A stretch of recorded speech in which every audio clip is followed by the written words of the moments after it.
And now, for a presentation on copper in the age of AI. Please welcome Executive Director for Critical Minerals at S&P Global, Aurian de la Noue.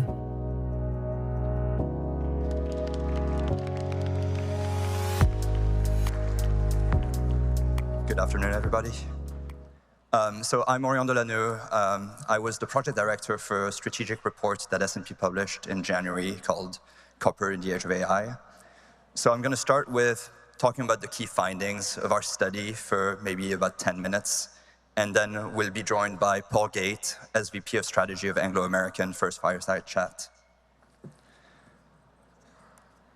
So in our previous study that we published in 2022 called The Future of Copper, we really focused on two vectors of demand, what we called core economic demand, which is on the left-hand side, and it's copper used in construction, transport, buildings, and equipment, and energy transition and addition demand. So that's copper used in electric vehicles, copper used in transmission and distribution lines, copper used in clean technologies.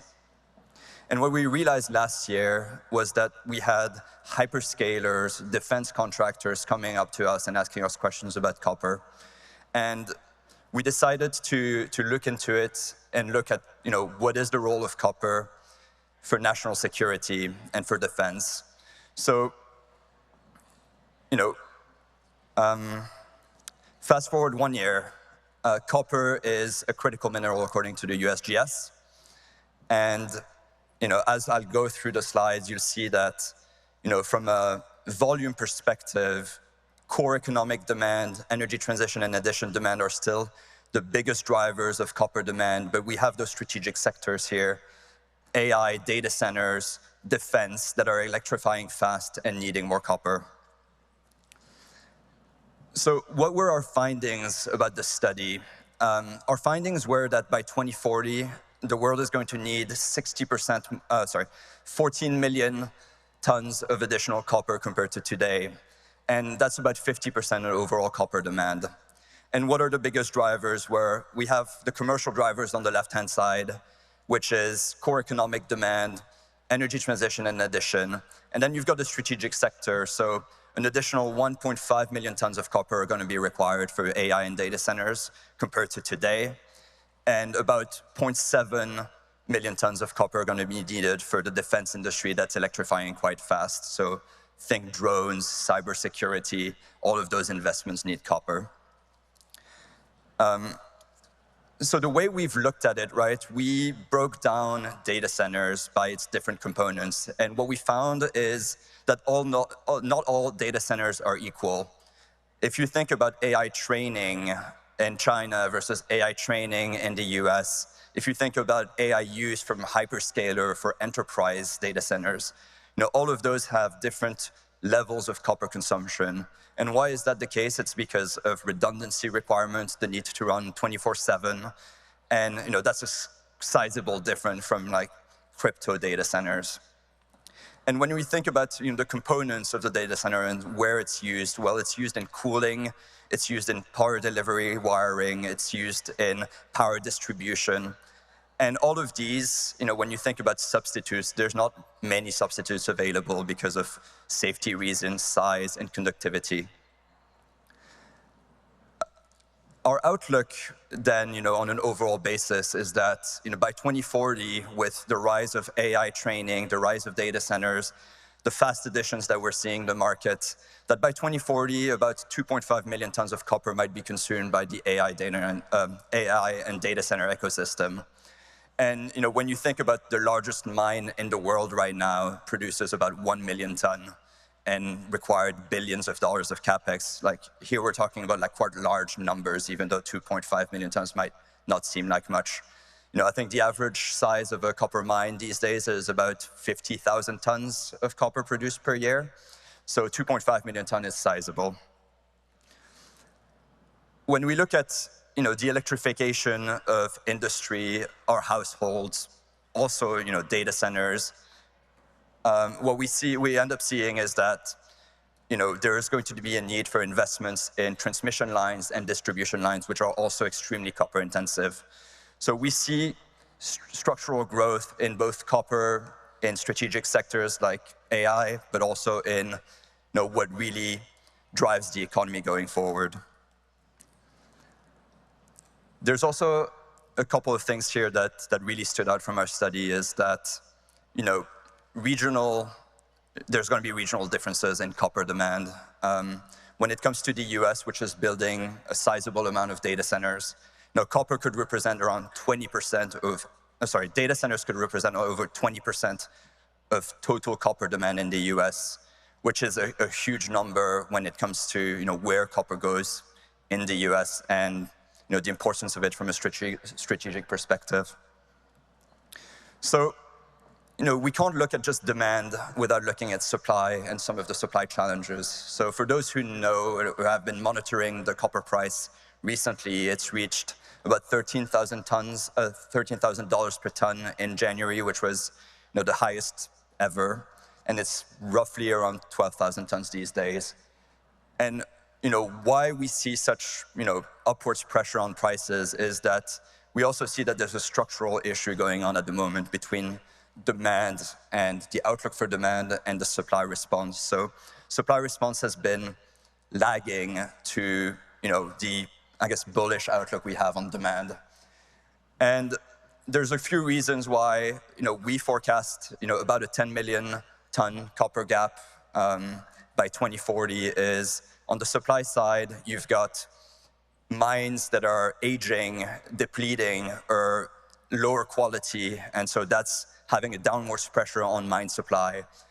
There are permitting delays, cost inflations that are delaying the arrival of new mines. And then recycling is part of the solution, right? And we're bullish on recycling. We've got, recycling and secondary supply coming from 4 million tons to 10 million tons by 2040.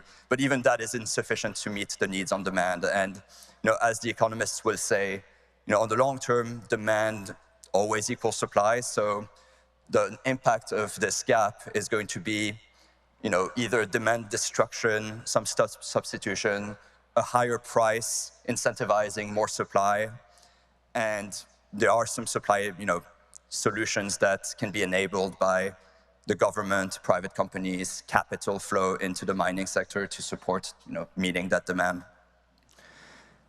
And so, I won't spend too much time on this, but we've got plenty of different projects that could come online, and our pipeline of supply is about 100 projects, most of them coming out of Latin America, some out of the US. So all of those are large, sizable deposits that are maybe deeper, maybe lower quality than in the past, but they could provide a bridge from the supply-demand imbalance that we see.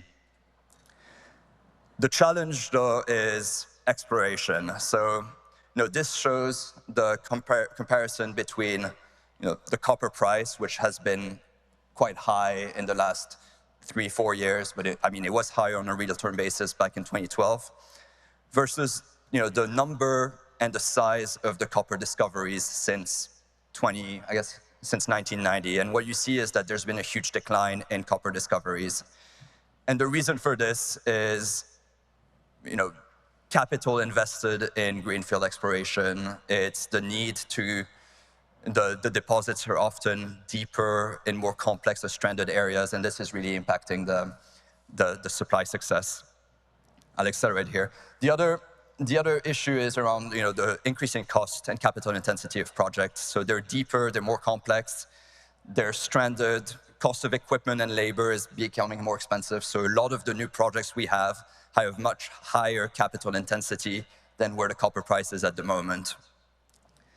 And finally, permitting. So it takes about 17 years for a new mine to come online in our latest numbers. It takes a bit longer in the US. And those are a combination of permit, timeline, state versus federal. It's also an issue of cost, the capital inflows into the mine sector. So there's a lot of issues that also can be solved in accelerating permitting and permitting timelines and lead time for a copper mine to come online to meet that demand. So, where to from here? And it'll be great to get perspectives from Paul. The future, when we look at data centers, defense, energy, electricity, transmission lines, all of it is copper intensive and copper enabled. Secondly, there's a gap between supply and demand that needs to be bridged. It will be bridged by some solutions on the demand side and on the supply side.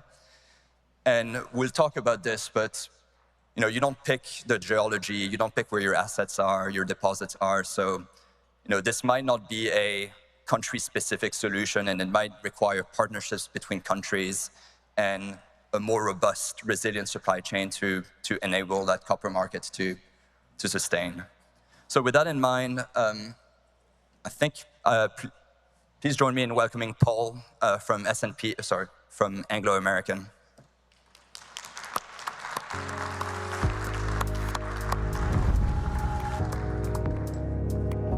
Now, please welcome Group Head of Strategy for Anglo American, Paul Gait, joining Aurian de la Noue for a discussion on copper in the age of AI.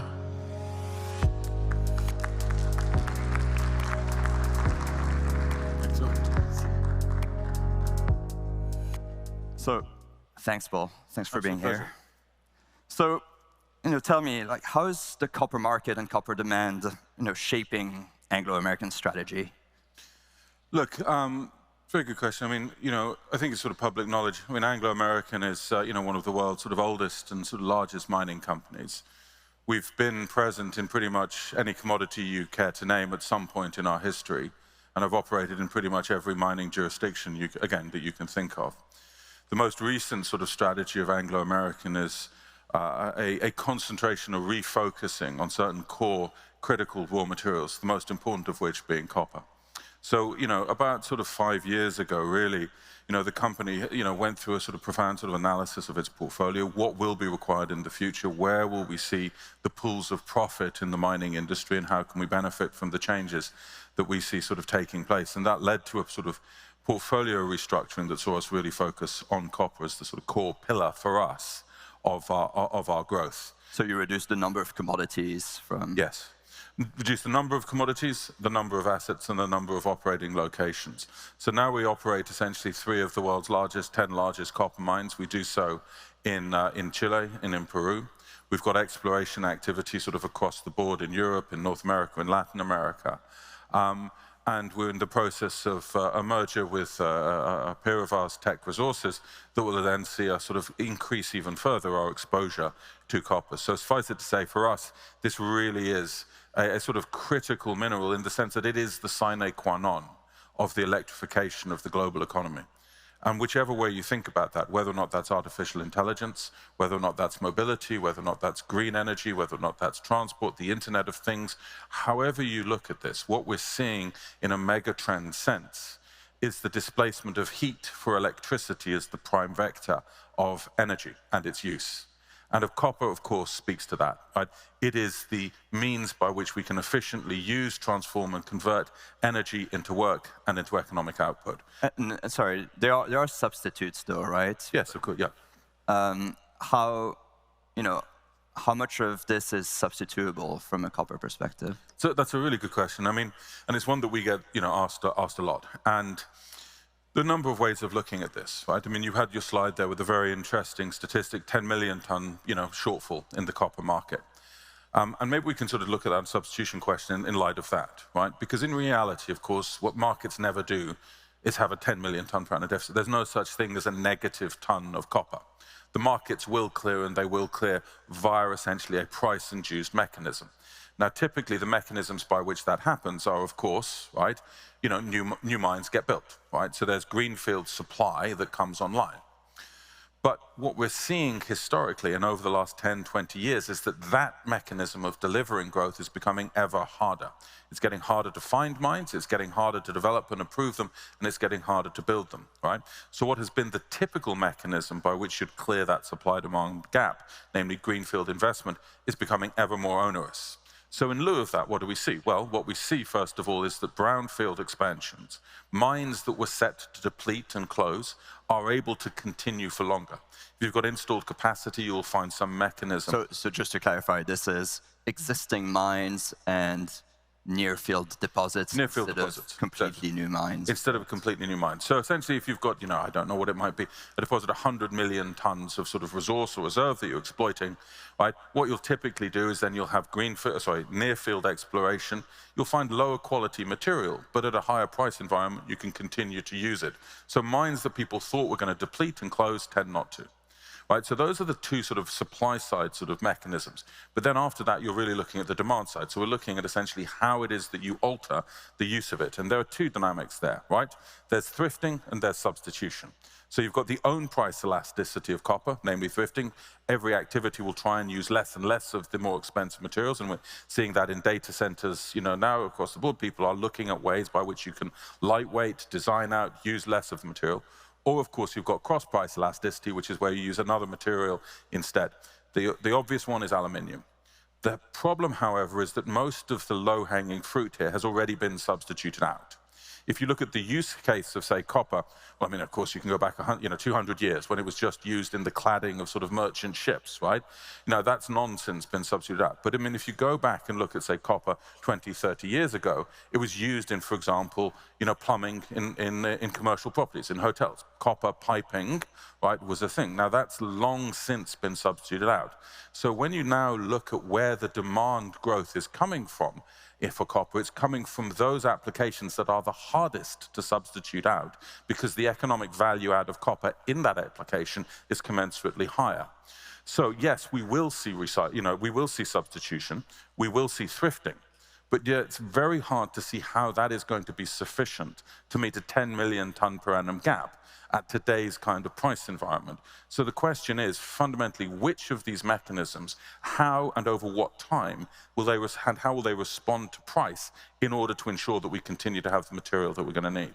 And of course, copper's historically been very much tied to GDP growth and economic growth for both developed economies and developing economies. So the other option is demand destruction, which from a GDP perspective, you might not want this. No, I mean, I think that would not be a good solution, right? And at least certainly, I sit here as a sort of someone who's got a vested interest in believing that's not a good solution, but I think that is the case. I mean, but just to sort of put some of those numbers in context, I mean, if we, just very simply, if you look at the sum total of all copper that's been mined over history, from year zero to date, it's about 700 million tons. Of which about 500 million tons still exists today in the above-ground physical capital stock, right, of the global economy. The reason why we are fat, rich, happy, and content, right, is because we sit on per person at about 200 to 300 kilograms per person of copper. And that enables us to have an electrified society in which we can sit in an air-conditioned hall watching video screens and talking to each other in the manner that we do. The installed capital stock, physical capital stock of the world stands behind its productivity. Now, if you actually then break that number down and say, well, where does this copper sit? Where does it sit? Where does it exist? Well, 90% of all the copper that's been mined to date sits behind 10% of the world's population in essentially the advanced urbanized industrial economies. Now, we've seen China, of course, catch up with that kind of figure. But it takes between 200 and 300 kilograms of copper to create this standard of living. Now, if we were to then just to say that we want and we expect to see economic development, before we even start talking about artificial intelligence, green energy, green transport, and so on and so forth, and we just say that we want to replicate the rough standard of living that we enjoy in the Western world globally, that will take about 2 billion tons of incremental copper to deliver. 4 times the sum total of all copper that's been mined throughout human history. And the maths is pretty simple. 10 billion people at 200 tons per, that's roughly what 200 to 300 is what you need to deliver. So, of course, the challenge, therefore, are not just sort of these new applications for copper, but just the sort of basic industrial demand for this metal is prodigious. And that's where, again, of course, the mining industry has to sort of meet that challenge. It has to provide those fundamental raw materials before, essentially, if we are to see sort of economic growth, continue. So I want to touch on some of the challenges that copper miners are facing at the moment. We mentioned exploration, success, economics are becoming more difficult. Yep. What's your view on those? Look, again, I mean, if we take, I mean, we can answer that question in a certain sense by sort of step back and say, how is it that we're able to produce and consume and, any kind of raw material? And in the case, for example, of copper, the fundamental sort of origin of it is mines, right? We have to discover geological deposits, right? Now, if you go back over the last 150 years, right?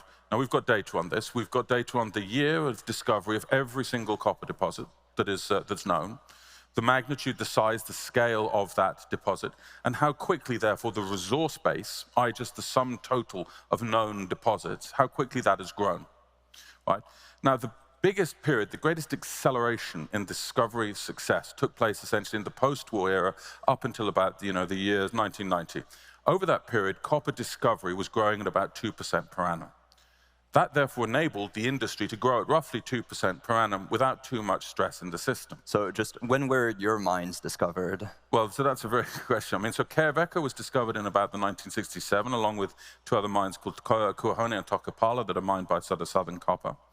We've got Collahuasi that was discovered, if memory serves, in the 1980s. And Los Bronces was discovered much before that. That's been in operation for over 100 years. So those are like long-term, long-life assets. Long-term, long-life assets that we're sort of going to, definitely going to keep. But the point is that I was going to sort of raise is that fundamental exploration success rate has slowed dramatically over the last 20, 30 years. I think you put that up on your slide there, if I remember, just showing the problem that we're having. So we've drilled the world like Swiss cheese looking for copper.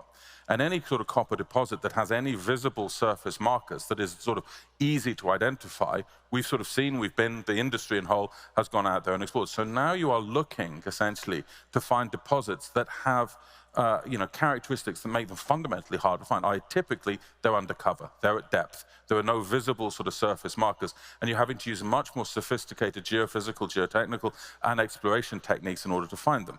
The net result of that is, of course, that the exploration success rate slows. So that then gives you the second sort of mechanism. What is then the second mechanism that has been able to deliver a growth in mined output? And it's essentially productivity. So either you find more stuff, or you get better at converting the stuff that you do find into economically viable deposits. And that's the action of productivity. How do you do that? Well, again, the challenge is that has slowed dramatically. There was if you look over the course of the Industrial Revolution, there was about 100-fold increase in the productivity in the primary extractive industries. To put that in context, it used to take about 4 man-years of labor to produce a ton of copper, right? At the start of the Industrial Revolution. At its low point, in the sort of the high point, depending on how you want to sort of measure it, right, there was about 100-fold increase, 0.04, right, into the late 1990s, right? That, again, is the reason why advanced industrial economies are rich, because raw materials are essentially abundant and cheap, and they're abundant and cheap because of the productivity of the primary extractive industries. But again, what we've seen, however, is that productivity growth rate started to slow in the 1990s, early 2000s, and has actually reversed over the last 20 years. Right? Mines are becoming less and less productive. And the reason is essentially quite simple, right? We're all capitalists. So we start off mining the best portions of the real estate that we have, and we leave the inferior portions to later. It's simply the time value of money. Now, again, I don't know if you've ever read sort of books on Soviet mining economics, but if you ever get a chance to read some, have a look, because they attribute what they call the rapacious exploitation of capitalism to the time value of money that sees us pick the eyes out of deposits and sterilize them, as opposed to sort of preserving them for future posterity. Now, putting that aside, right, the problem, however, is that that's the dynamic of mining. Right? We start off with the best bits, and we progressively access the inferior. So geological deterioration is inflationary. Now, what normally happens is that productivity gains offset that geological deterioration, and essentially that's a deflationary force. And so the fundamental question that you're asking, right, are essentially, are mines getting deeper faster than trucks are getting bigger? Is geological deterioration a more or less aggressive factor, or is technological improvement able to offset that? The course of industrial history has always been that we've been able to get smarter, we've been able to find more, we've been able to access those deposits that we have found in ever more productive manners, and that has, right, delivered essentially the growth in output that we've required to maintain, grow, and build our economies. So now, just to stop you on this one. Very good idea. You mentioned, productivity going down, costs are going up, I suppose. with this going down. How does operational efficiency and operational expertise play for your investors? And maybe if you want to talk about that tech merger, what this unlocks. Yeah. Look, I think it's absolutely the case for our investors. I mean, that they will, in that kind of dynamic, right, they're looking ever more closely at the efficiency of our operations, right? How much can we actually make sure that we are optimizing those? How much, making sure that we're not leaving any lever unpulled, as it were. And that, of course, is part of the reason for the sort of tech merger. I mean, we're very lucky in Anglo American and in the Anglo Tech that we have two very sort of complementary sets of deposits. One with our neighbors in a mine called Andina, which is Codelco down in Chile, between our Los Bronces mine and Andina, where we're basically merging these two mines. We're creating a joint mine plan that will enable us for very, very limited, basically zero capital, to get incremental copper out of the sort of combination. So the synergy between those two mines.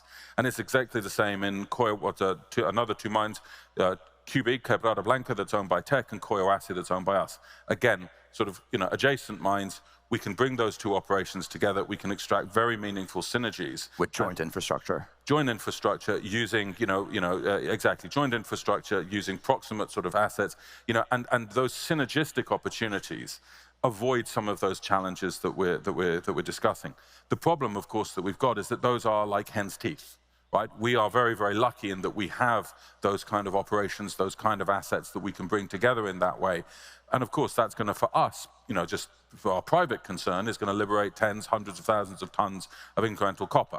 But of course, that's not going to supply, the 10 million ton deficit, that marginal increases.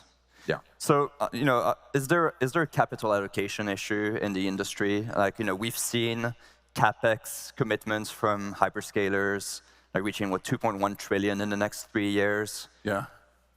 2.1 trillion. I mean, you could buy the entire mining industry several times over for that quantum, right? I mean, look, there is and there has been a sort of capital allocation sort of issue in the mining. And I would sort of say it's a more profound than just a sort of capital allocation. There's a cost of capital issue in the mining industry, right? When you've got mining trading on 4 or 5 times EBITDA, right, it makes it very, very hard, right, to actually invest in new supply. Because, of course, what happens is the cost of capital and the capex that you're putting into the ground is not going to generate you sufficient sort of by way of EBITDA when you put the multiple across it to offset that capital intensity. The net consequence of which, of course, is much easier, well, either, one, to buy someone else's mines or to buy back your own paper rather than investing in new sort of fundamental greenfield capacity. And that's because it takes time to build a new mine and to reach production. It takes time, it's capital intensive, it's fraught with sort of, as we know, right, there are, and look, the mining industry has been its own worst enemy on occasion, right? Our ability to deliver projects on time, on budget, right, is one of the reasons, of course, why the capital markets look at the capex that's going into mining, and they sort of quite rightly say, well, how can we be certain, how confident can we be that this is going to be allocated efficiently and in the right manner? But the net sort of consequence of this is that you've got one industry that's trading on, I don't know, a cost of capital of 3 or 4%, which is the demand side of the equation. Another industry that is trading on 10, 11, 12, 13+% cost of capital, that is the supply side of the equation. How those two things then reconcile is deeply problematic. You're always going to get, in that situation, the demand growth exceeding the supply growth, leading, of course, to these kind of price inflationary pressures that we've discussed. So we've talked about data centers, the race for AI becoming a national security issue, and so mining's behind it, supporting the supply chain. Yeah. Like, how's the current geopolitical environment impacting the industry? And we've seen copper becoming a critical mineral. So what's Anglo's perspective on that? I mean, look, I think we certainly support copper being a critical mineral. For us, it is almost the critical mineral insofar as it is the enabler for so much else, under all of its forms: defense, infrastructure, just economic growth and development, which is, of course, one of the sort of prime levers by which you can avoid some of these geopolitical sort of tensions. But I think the fundamental issue gets back, essentially, to this point that we're sort of touching on, right? In a world of abundance, right, then, of course, there's enough for everybody, and there isn't really any sort of tension around the supply of these raw materials. as the awareness of the scarcity of these raw materials becomes more and more sort of mainstream, more and more sort of impinging upon the broader sort of industrial sort of fabric, then of course these things become increasingly politicized. And it's no wonder, therefore, that we see sort of the emergence of these critical mineral lists. We see, and of course, the sort of designation of critical, right? What is this, right? I mean, there's no sort of economic or geological sort of, label that attaches. It's a political label, and all minerals are critical if you don't have them, right? And of course, what we're seeing now is that the competition for these assets is increasing. It's increasing not just from countries like the EU and the US that realize some of the vulnerabilities that, as was a gentleman earlier in the day was sort of describing in the sort of auto sector, this Ricardian utopia that we thought we had created 20 years ago of comparative advantage in trade. As we move further and further away from that sort of utopian sort of vision, then of course, right, ownership and control of these assets, becomes ever more important. We're seeing that in China, obviously. But we're also seeing that in other parts of the world, the Middle East, right? Southeast Asia, Africa. They also have very significant aspirations for raising the standard of living of their own populations, for growth, for investment, and so on and so forth. So maybe one final question before we wrap up is, what can governments do to support supply? I think that the most important thing, I mean, and I think, again, it's a common sort of theme that, I've heard over the last couple of days, is one around sort of, clearing the way, right? What we actually need is consistency of policy making and also simplicity of policy making. What causes us to suck our teeth is variability, volatility, uncertainty, because it takes, 5 years to build a mine, right? It takes 15 years to go from sort of exploration success to even sort of being able to allocate capital. I mean, we owned Quellaveco since the 1960s, right? And it's only sort of 60 years later that we built the thing, right? These are long-term investments. So what we need is, almost sort of, government to almost, facilitate, right, the approval process, to facilitate the regulatory environment, but just to simplify it and almost to sort of recede from view, to just let capital flow efficiently and let markets do their job, which is essentially, will enable the supply to be created. So copper mining is a long-term game where consistency just facilitates decision-making. 100%, 100%. Please join me in thanking Paul for the Fireside chat. Thank you.